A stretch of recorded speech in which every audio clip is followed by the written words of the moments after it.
Hello mga idol! Bago tayo magpatuloy sa kwento ni Yuseong ay mag-shoutout muna tayo. Shoutout po sa iyo Lods AJ James Orlando, shoutout po sa iyo Boss Jason, shoutout po sa iyo Idol Keith Raybax Arpa, shoutout po sa iyo Lods Alexander Plarisan, shoutout po sa iyo Jason Del Lova at kay Miss Jennifer Besana Yobet ng Rojas City Capiz, shoutout po sa iyo Boss General Cabs, shoutout po sa iyo Idol Jesse Centino, shoutout po sa iyo Idol RJ Alvarez, shoutout po sa iyo Lods Santino Dayaw, shoutout po sa iyo Idol Rems Pag-ala, shoutout po sa iyo Boss Jeffrey Avila, shoutout po sa iyo Lods Daniel Jimenez at sa Jimenez family ng Talisay Camarines Norte, shoutout po sa iyo Boss Dun Pepe Red, shoutout po sa iyo Lods Jelito Zaisen, shoutout po sa iyo Boss Ruben Mantalaba, shoutout po sa iyo Idol Romnick Bantillo ng President Rojas Capiz Barangay Ibaca, shoutout po sa iyo Boss Richard Paso Lohan at kay Eddie Fernandez ng Sipokot Camsor pati na rin sa mga anak nito, shoutout po sa iyo Idol DJ Simakon at sa ex mo na maganda, shoutout po sa iyo Lods Roderick Adarme at sa nanay mo po na Bandil, shoutout po sa iyo Boss Kinabuhi sa Bukid by JR at sa pinakamagandang bibi mo na si Mimi Cute. Maraming salamat sa patuloy na pagsuporta mga idol. Sa pagpapatuloy, habang nakatingin si Yuseong sa imahe na ang akala natin ay ang tunay na si Yuseong ay sinabi niya na pinatay na naman niya ang isang pagkatao niya. Alam niya na hinihintay siya nito na gamitin niya ang nimble step sa laban, kaya sinadya niyang gamitin ang teknik para maakit ito, at agara naman nahulog ito sa patibong niya kaya gumamit din ito ng nimble steps para makalipat sa likod niya, ngunit nakahanda na siyang atakihin ito bago pa man makalipat ang kalaban niya sa posisyon nito, sa pamamagitan ng panonood ng isa pang bersyon ng kanyang sarili na gumaganap ng diskarting ito. Buti na lang talaga ay sumakto ito na lumabas sa posisyon na sa tingin niya nalilito ito, hindi na rin masama ang diskarte ng kalaban niya na puntiryahin ang balikat niya, subalit hindi pa sapat iyon, kaya ngayon ay kukunin niya ang Jade of Disorder Sword dito. Ang hitsura niya ay unti-unting nagbago habang siya ay patuloy na nakikipaglaban sa hindi mabilang na pagkakatawang tao ng kanyang sarili, naging kamukha na niya ang dating siya noong araw bago siya mabuhay ulit, ang itsura niya noong inalay na niya ang sarili niya sa demonyo, gayunpaman sino ang matandang bersyon na ito ba ang kumakatawan sa kanyang kinabukasan, hindi siya makapaniwala na kailangan niyang kalabanin ang matandang bersyon ng sarili niya, hindi na rin siya makapaghintay na makaalis dito sa barrier na ito, subalit kahit papano ay malapit na siyang matapos sa pagsubok, nagawa niyang maobserbahan at matutunan ang lahat ng kahinaan niya, at ginamit niya ang kaalaman na ito para pumatay ng walang tigil, to the point na hindi na nito mabilang kung ilan na ang napatay niya, ang ibig sabihin lang na siya ang pinakamalakas na nandirito ngayon sa barrier na ito, dahil siya ang tunay na si Yuseong Dan. Kaya agara na siyang sumugod sa matandang bersyon ng kanyang sarili, samantalang ginamit naman ng matandang bersyon ng 10-weapon demon style, sextuple weapon art, sa isip-isip ni Yuseong na inaasahan na din ng matandang bersyon niya na ito na rin ang huling laban nila, kaya sa tingin niya na parehas sila ng iniisip, kaya ginamit na rin niya ang 10-weapon demon style, sextuple weapon art, Azura, at nilunsad niya ang demonic chaos, na kinabahala naman ng matandang bersyon ni Yuseong sapagkat alam niya na napakalakas ng atake na ito, hanggang sa nagkasira-sira ang mga sandata ng matandang bersyon ni Yuseong at ang hindi lang nasira ay ang sandata na may Jade of Disorder, subalit nagawa ng matandang bersyon ni Yuseong ang tumalon para makalayo sa napakalakas na atake, at makikita natin ang malakas na pagsabog, habang ang hawak ni Yuseong ay ang 6 na sandata na may Jade of Disorder. Ayon sa matandang bersyon ni Yuseong na ninakaw ni Yuseong ang Jade of Disordered Sword ng ibang Yuseong Dan.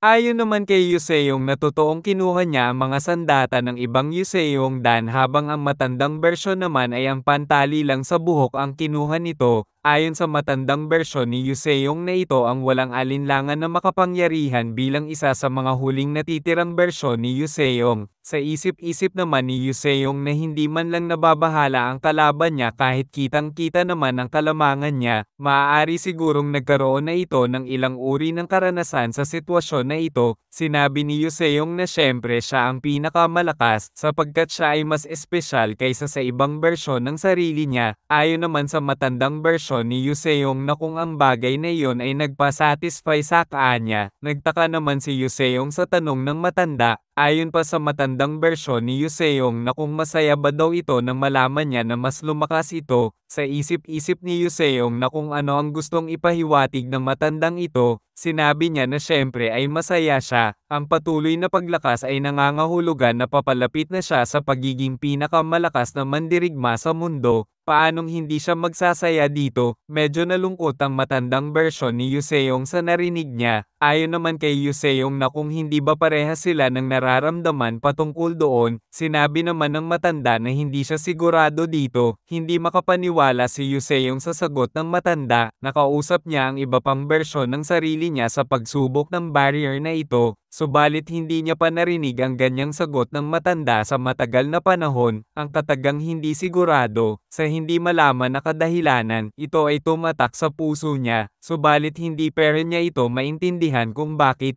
hindi niya maintindihan kung ano ang ibig sabihin ng matanda, kakaiba, ang pakiramdam niya ngayon ay kakaiba. Tumingin-tingin ang matandang bersyon ni Yuseong sa paligid nila, sinabi nito na kung napansin ba ni Yuseong ang mga bangkay sa paligid nila, tinignan din ni Yuseong ang mga bangkay at ang paligid nila, sinabi niya na mukhang ang dalawa pang naglalaban kanina ay pinatay na ang isa't isa, ayon naman sa matandang bersyon na ang ibig sabihin lang nito ay sila na lang ang natitirang buhay.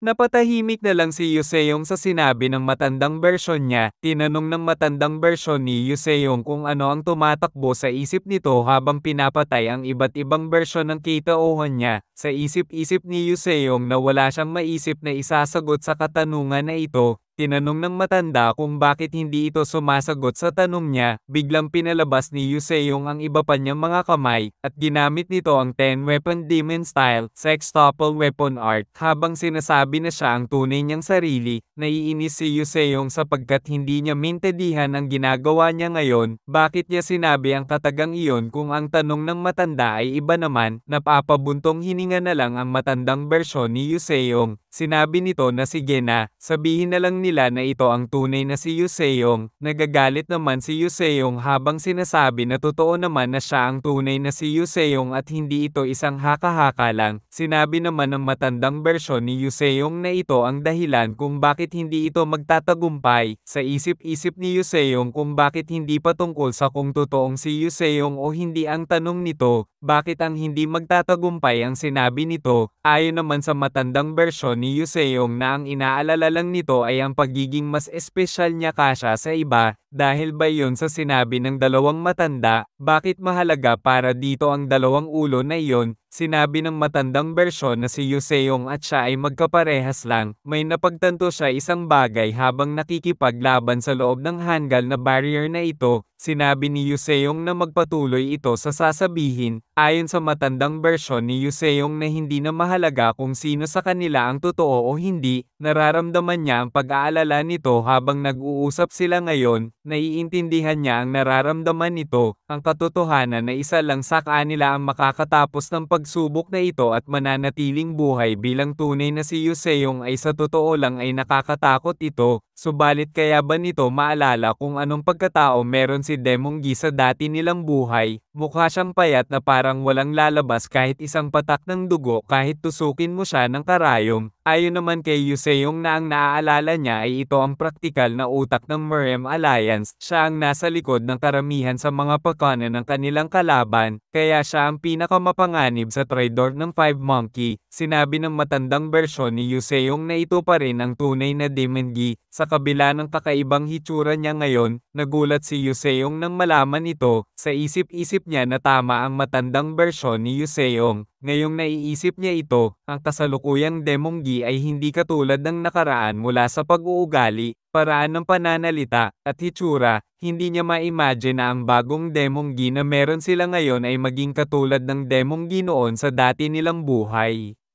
Sa isip-isip ni Yuseong na nagkamali siya at hindi niya naintindihan ang pagsubok na ito, ang akala niya ay ang pinakamahalagang layuanan ay ang mabuhay at mapagtagumpayan ang pagsubok na ito, Subalit hindi iyon ang tama, sinabi ng matandang bersyon ni Yuseong na ang pag-iisip lang nito ay lubos na kakilakilabot na, kung ang pinakamasamang bersyon nila ang magtagumpay na manalo at makalabas sa mundo, ito na ang makakasalamuhan ng mga taong malalapit sa kanya na pinahahalagahan nila, at mabuhay upang makagawa ng hindi mabilang na mga maling gawain. Naisip ba nito kung ano ang mangyayari, kung ang isang lalaking tulad niya, na kahit na si Master Bongnam ay kinikilala bilang isang maunlad na mandirigma, ay biglang naging masamang tao?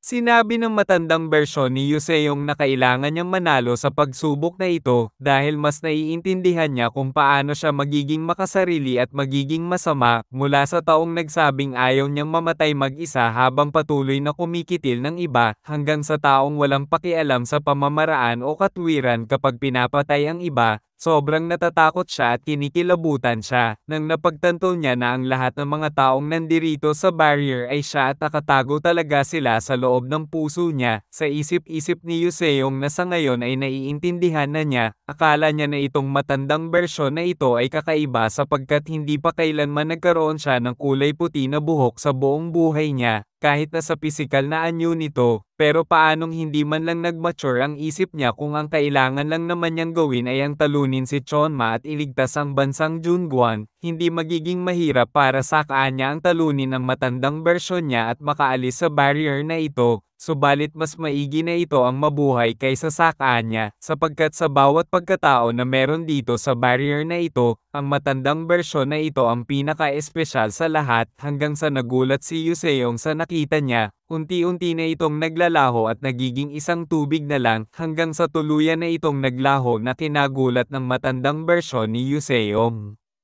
Hanggang sa nawawala na ang lahat ng bangkay na tinalo nila at tuluyan na siyang nakabalik sa dati niyang pagkatao. Lumabas ang notification na matagumpay niyang natapos ang mission, natanggap niya ang reward na Instantaneous Martial Art Yellow Dragon Rush.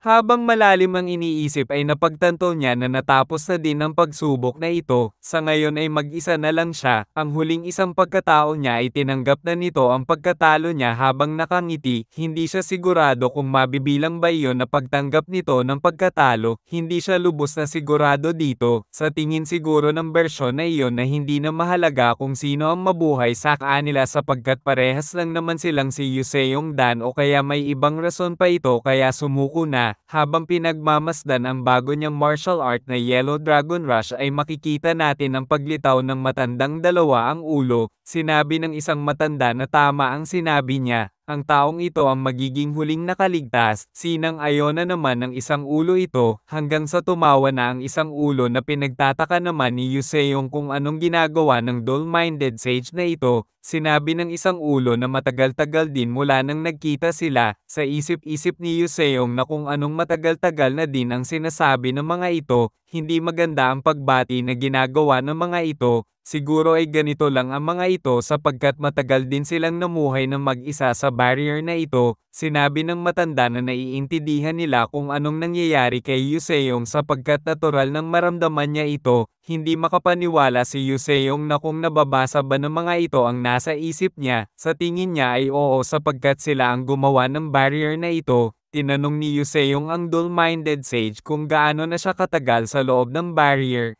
Tumatawa naman ang isang ulo at sinabi nito na kahit ano pag ang isagot nila ay hindi iyon makukumpara sa tinagal nila sa barrier. Sa isip-isip ni Yuseong na hindi naman mali ang sinabi ng matanda, alam niya na ang dalawang ito ay namuhay lamang sa loob ng barrier na ito simula nang ginawa nila ito. Kaya tinanong na lang ni Yuseong kung gaano nakatagal ang dalawang matanda na ito dito sa barrier. Sinabi ng isang ulo na nandito na sila sa barrier na ito ng 500 taon sa tunay na mundo, hindi makapaniwala si Yuseong na 500 taon na ang mga ito dito sa loob ng barrier. Ang isang taon dito sa barrier ay katumbas ng 2 oras sa tunay na mundo. Sinabi ng isang ulo na namuhay na sila dito sa loob ng 290,000 years. Hindi makapaniwala si Yuseong sa narinig niya. Sa isip-isip niya na kung tama ba ang narinig niya na sinabi ng isang ulo, inulit-uli ng isang ulo ang sinabi nito na 290,000 years na silang namumuhay sa barrier na ito. Pinagpapawisan na lang si Yuseong nang marinig ito. Sinabi naman ng isang ulo na huwag mag-alala si Yuseong sapagkat sila ay mga espiritu.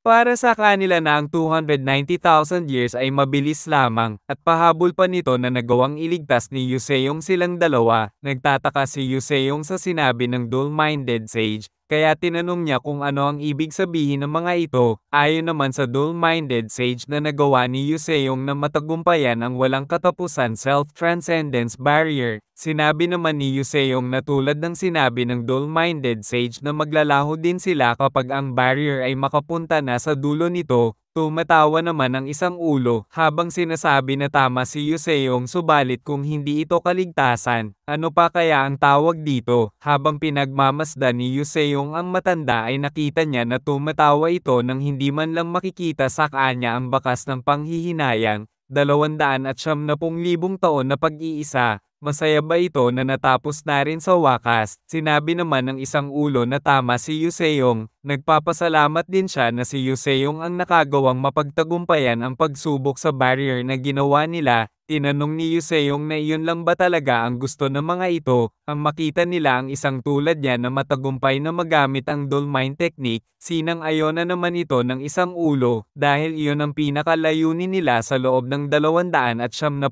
na taon. Nagtataka naman na tinanong ni Joseon kung bakit. Sinabi ng matanda na ang dahilan ay ang Dolmine technique ay kailangan mapunta sa mundo sa tamang oras. Tinanong ni Joseon na kung ngayon na ba ang tamang oras. Sa tingin naman ng isang ulo na siguro ay ngayon na ang tamang oras, sa kadahilanan na nandito ngayon si Joseon. Sa isip-isip ni Joseon na kung bakit umabot sa ganito ang dual-minded sage para hatiin nila ang kaluluwa nila para lamang maipasa ang teknik na ito. Kaparehas din ito ng 10-weapon demon. Bakit ang mga sinaunang mga masters ay iniiwan nila ang kanilang mga sekretong pamamaraan sa malalayong lugar bago sila mamatay? Maaaring may mga pagkakataon na hindi ito maiiwasan, ngunit tiyak na may mga taong sadyang gumagawa nito. Ano kaya ang rason ng mga ito? Kahit sa mga kasong ito, ang dual mind technique ay partikular na hindi karaniwan.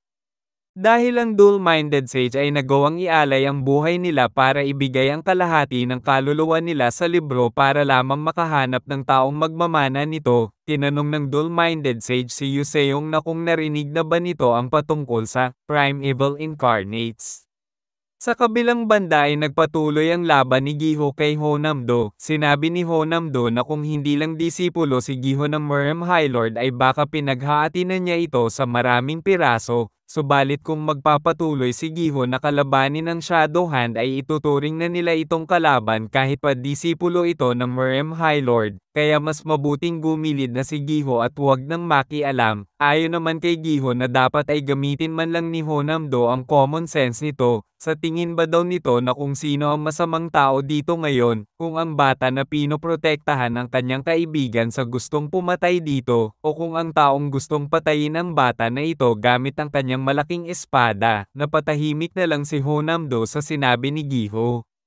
Matagumpay na nakalabas na si Jeum Namgang sa loob ng Athenaeum kasama si Bongde Ala, na pinagtaka naman ni Honamdo. Hindi siya makapaniwala nang makita si Jeum Namgang na may niligtas na ibang tao, at dahil dito ay mas lalong nagalit si Honamdo at napapamura na lang kala Giho, sabay lunsad ng malakas na atake na kinatalsik ni Giho kahit panasagang ito ng kalasag niya, at sa sobrang lakas ng atake ay hindi kinaya ni Giho ito na kinatamba niya, at agara naman na nilinggan ni Honamdo si Jeum Namgang, at sinugod niya ito na may layunin na patayin. Naramdaman naman ni Jeum Namgang ang murderous aura na papalapit sa kanya, kaya agara niyang nilapag si Bongde Ala sa bubong ng isang gusali, at ginamit nito ang Cloudless Heaven Press para mabilis na makasugod din papalapit kay Honamdo. Nakinabahala naman ni Honamdo ang bilis ni Jeum Namgang, gayunpaman ay ginamit ni Honamdo ang teknik na Dark Enlightenment Shadowless Moonslash, at malakas na panang-atake niya ito. Samantalang si Jeum Namgang naman ay ginamit na nito ang Cloudless Heaven Sword, Thousand Thunderbird, at nilunsad na rin niya ito. Makikita natin ang napakaraming mga hiwa sa buong kalangitan, at matagumpay na nagsalpukan ang mga atake ng dalawa. Hindi makapaniwala si Honamdo nang makita niya mismo ang Astral Lightning Key. Napagtanto din ni Honamdo na sa halip na magpakawalan ng walang ingat si Geum Namgung, ay kontrolado nito ang Astral Key ng may katumpakan. Paanong ang isang disipulo pa lamang ay may kakayahan sa gayong kasanayan? Naalala niya ang mga sinabi noon ng leader ng Senado. Ayon sa leader ng Senado na kung totoo ang sinabi ni Gandewu sa kanila, nagpapahiwatig lang ito na kung gaano kasabik na para kumilos ang Merem High Lord sa kadahilanan na ang tatlong Prime Evil Incarnates ay natuklasan na.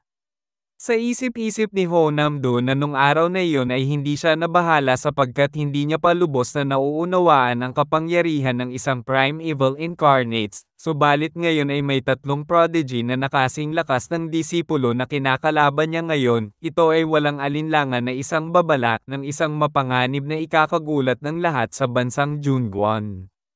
Sa kabilang banda ay tinanong ni Yuseong ang dual-minded sage kung ang Prime Evil Incarnates ang tinutukoy ng mga ito, ay narinig na niya ang patungkol dito sapagkat may isang misteryosong mandirigma ang pinagkamalan siyang isa sa mga Prime Evil Incarnates, ayon naman sa isang ulo ng sage na tulad ng inaasahan niya, subalit kung alam na ba daw ni Yuseong kung ilan ang eksaktong numero ng Prime Evil Incarnates ang meron ngayon ang Merem. Sinabi naman ni Yuseong na hindi niya alam kung ilan ang meron sa ngayon, sa isip-isip niya na kung ano ba ang kahalagahan ng mga Prime Evil Incarnates para sa dalawang matanda na ito na mamuhay ng 1,000 taon para lamang maipasa ang Dual Mind Technique. Sinabi naman ng isang ulo na ang dahilan ay ang lahat ng ito ay isang prepesiya. Hindi makapaniwala si Yuseong na ang dahilan ay ang prepesiya. Sinabi ng isang ulo ng dual-minded sage na ito ay ang prepesiya tungkol sa isang malaking sakuna na lumaganap sa bansang Junguan sa loob ng 500 taon nang lumitaw ang 5 Prime Evil Incarnates. Sa isip-isip ni Yuseong na hindi na siya magugulat pa sa prepesiya na ito pagkatapos niyang maranasan ang mahiwagang barrier na ito. Ang mas mahalaga pa dito ay alam niya na ang kalamidad na ito ay mangyayari talaga sa totoong buhay. Kaya sinabi ni Yuseong sa dual-minded sage na ang propecia na iyon ay mangyayari. Nagulat naman ang dual-minded sage kung paano si Yuseong nakakasiguro na mangyayari nga ang propecia na pagkagunaw ng bansang Junguan. Tinanong ni Yuseong ang dual-minded kung hindi ba ng mga ito tinignan ang mga alaala niya. Ayon naman sa dual-minded sage na ang nababasa lang nila ay ang kasalukuyan na iniisip ngayon ni Yuseong. Ang mundo na kinakatayuan nila ngayon ay hindi nagbibigay sa kanila ng walang hanggang kapangyarihan.